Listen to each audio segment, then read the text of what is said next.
So first we're starting with a catch-up today of the first and second chapters of the Tanya, very briefly, but also hopefully enough that we'll be able to start chapter 3. In the map of the Tanya, I'm just going to read from it very briefly so that we, we're all on the same page. Chapter 1 spoke about the idea of having two souls, one being the humanistic soul, and then the other one being a godly soul. And then chapter 1 focused on our natural tendencies, our natural soul. We said our natural soul could be great, and it could also be used for very base things. We said that anger comes from a place that could be very great. It comes from pure energy. But we're using it for anger at the time is not great. When we use it for positive energy, it's great. We said that it breaks down to the four elements: fire, water, wind, and dust. And we said each element could be used for something great and could be used for something not so great. Frivolity is not great, but in the right setting is amazing. When people need to just unstress and relax and someone cracks a nice light joke, it's the best thing possible. On the other hand, when someone's at a Shiva home and someone cracks a frivolous comment, it's not the right setting for it. And there's always those right settings. Sometimes people have joking ringtones, and they're really funny and really cute, and then they forgot to turn it off at the right time, and it rings, unfortunately, and that's just not the right place for it. But that was chapter 1. Chapter 2, every Jew possesses a second soul that is an actual part of God. So we spoke about the second soul being a godly soul. We actually had a whole class questioning how many souls do we have? Do we have 2 or do we have 3? Because we said, isn't there somewhere in between us that's just us that decides between these two? And we said, in the essence, we really only have 2 souls. One is our natural tendency soul and one's our godly soul. And the challenge here is to merge the two, to work them out together. They both have parts to them. They're not simplistic. They're complex. They both actually have 10 spheres to them.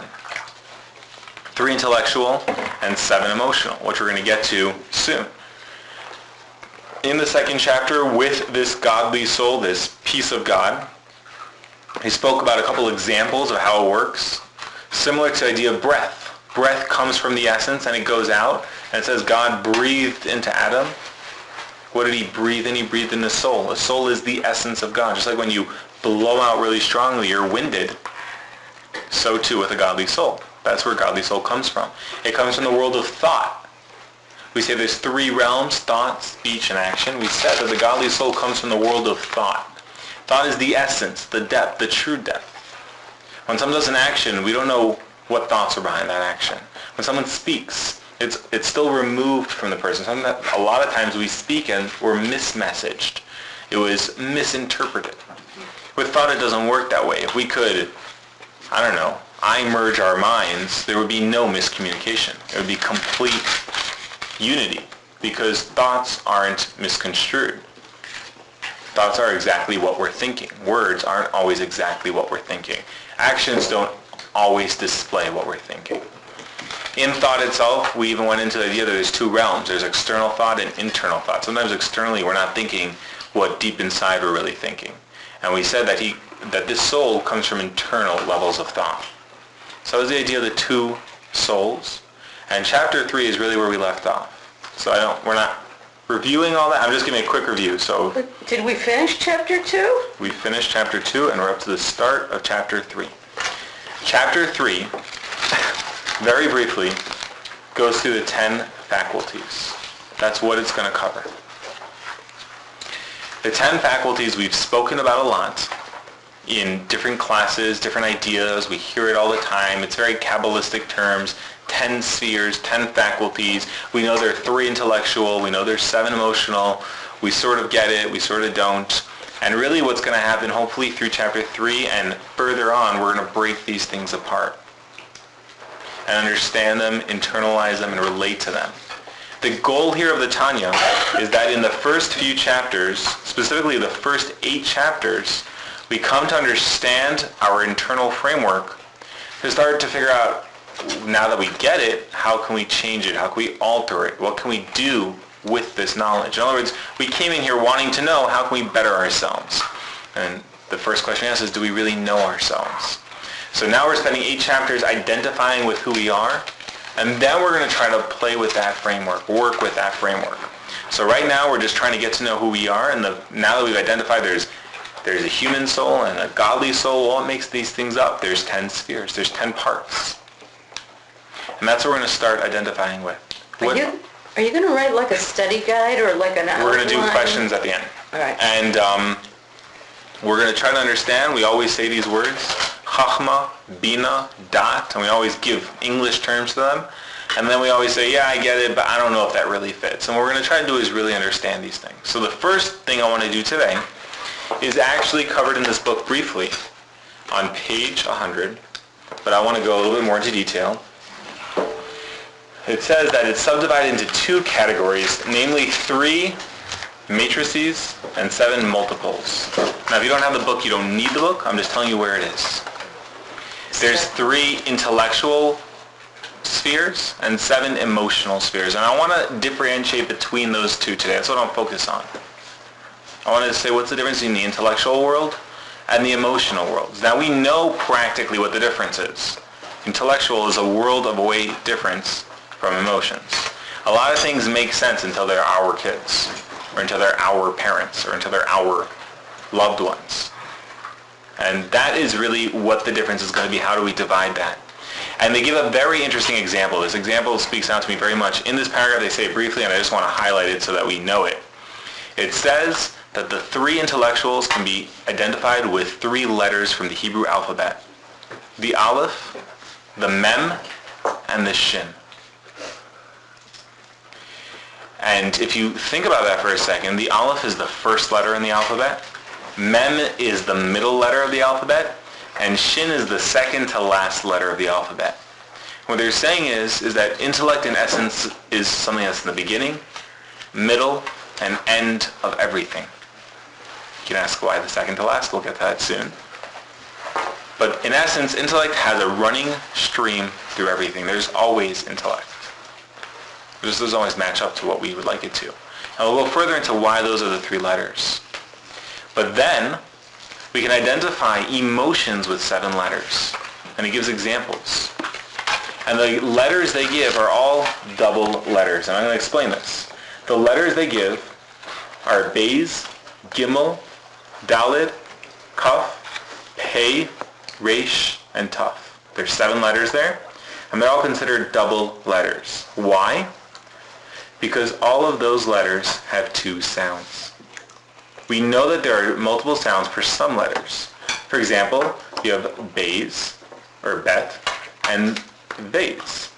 And Bet? They're the same letter. One has a dot in the middle, and one doesn't have a dot in the middle. In the Torah, they're written the exact same way. But one is pronounced like a B, and one is pronounced like a V. It's the same letter with 2 separate sounds. Another obvious one would be the Tuf. You have tough, and you have stuff. Some people use it like that, and some people don't. There are Sephardi segments that will never have a suf, but a lot of people do have a suf. So you have the ta sound, and then you have the sa sound. And this is another example of a double letter.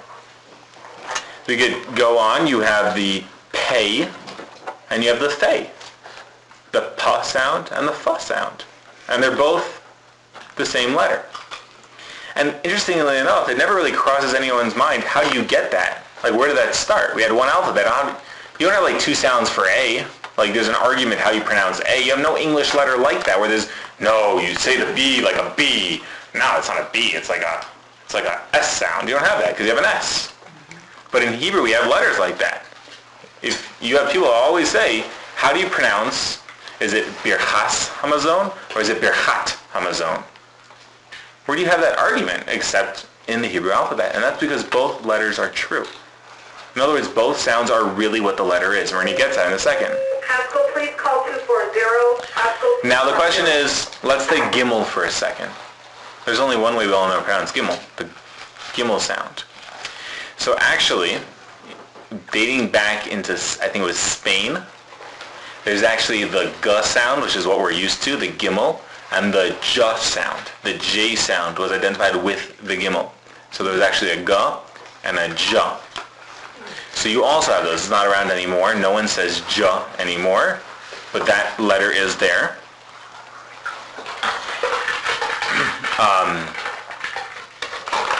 Dalid also used to have a th sound.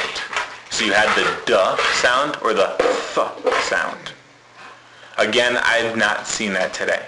These 7 letters are corresponding to the 7 emotions? And these 7 letters are corresponding to the 7 emotions. That's very Spanish. Very Spanish, yeah. Yeah.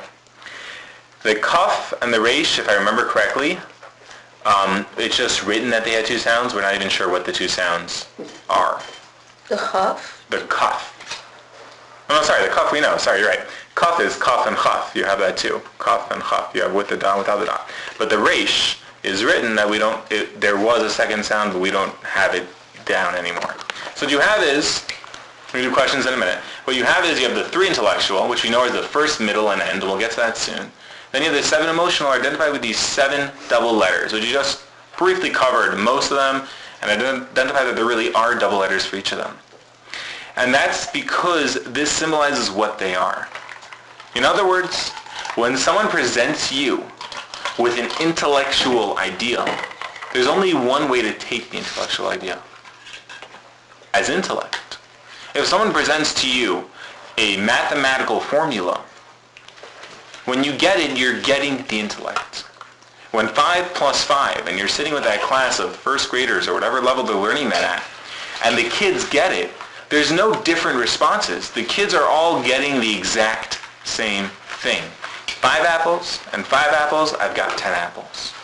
$4 and $3, I've got $7. When they're learning whatever piece of factual information, they're getting the facts. Maybe it's how to spell a word.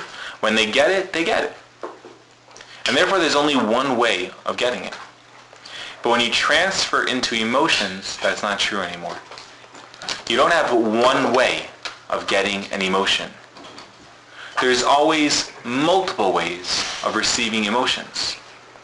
And in essence, you can divide those into 2. There's a positive format and a negative format. Or on a different idea, there's a hard way and a soft way. In other words, not necessarily there's a positive and negative, but there's a hard pronunciation and a soft pronunciation. With the tough and the soft, the tough is considered the hard way, and soft is softer. With the kaf and the chaf, kaf is hard, and chaf is softer. With the bays and the vase, bays is hard, and vase is soft. You can go through all the letters like this. But so too with emotions, there's 2 ways we can take something. And therefore, when transferring from intellect to emotions, you start having splits. You start having different ways things are going. Now you can ask a very simple question. A lot of times our intellect is affected by our emotions. A lot of times our intellect is construed by our emotions or painted by our emotions. Sometimes we don't take intellect by our emotions. Sometimes it's our emotions that feed into our intellect. So again, right now we're painting the process of the way it should work. In other words, the way we are set up to work is that our intellect takes information and it transfers it into our emotions. It feeds it into our emotions. So if that were to happen, let's say we were to find out, I found out that my daughter's having twins. I have information now. The proper way of this working is that I categorize the information, I send it through my chachma bina dot, which we'll do soon, and then I allow it to filter into my emotions. That's the proper setting here. That's why they're saying there's 10 spheres. The first 3 of intellect process it, categorize it. They don't construe it. They just take the information as is. This is what it is. And then they drop it into the emotions. And in the emotions, we have to be forewarned immediately that it's not going to work the same way. In other words, if this is the system, intellect only has one way of taking information. The way it is. In a proper setting, if I'm stuck in traffic, my intellect should process that I'm not going to get somewhere on time. Then my emotions should deal with it. A lot of times I let my emotions get in the way first and I start saying, I can't believe this is happening, and I don't deal with reality. But reality has to come first. Reality check. Then we have our emotions, and the question is, how is our emotions taking it? All the emotions, a lot of people say you have kindness and then you have severity. Severity is evil. That's not true. Severity is not evil. The 7 emotions are not evil, and they're not good. They're just emotions. Right, we talked about during the sephirot about how each emotion can be used. So so this idea was toyed with. And it breaks down to that there's 2 faces to each emotion. There's the hard face and the soft face. And not either one is necessarily negative, but either one has its place. And we have to realize that. In other words, let's say, going back to the traffic example, we go into it, I'm stuck in traffic. I first of all identify with reality. I am in traffic. I'm not getting somewhere on time. Now, how am I going to take that? How is it going to feed into my kindness? How is it going to feed into my severity? How is it going to feed into all of my different emotions that I feel? And what are the outcomes of those emotions going to be? So the first thing we want to do, obviously we want to take all these emotions apart. We want to get it all today. But first thing we want to do is break this into 2 camps. The intellectual camp, which is what we're going to focus on first, and then the emotional camp, which we're going to focus on second. In essence, according to the Tanya, you can boil down the emotions just to 2. Love and fear. Fear is not the right word. Love and awe. But in essence, it's 7 emotions. And then the intellect is the 3 intellectual camps. So that's the first thing I want to say. Then we're going to pause for some questions and we'll go a little further.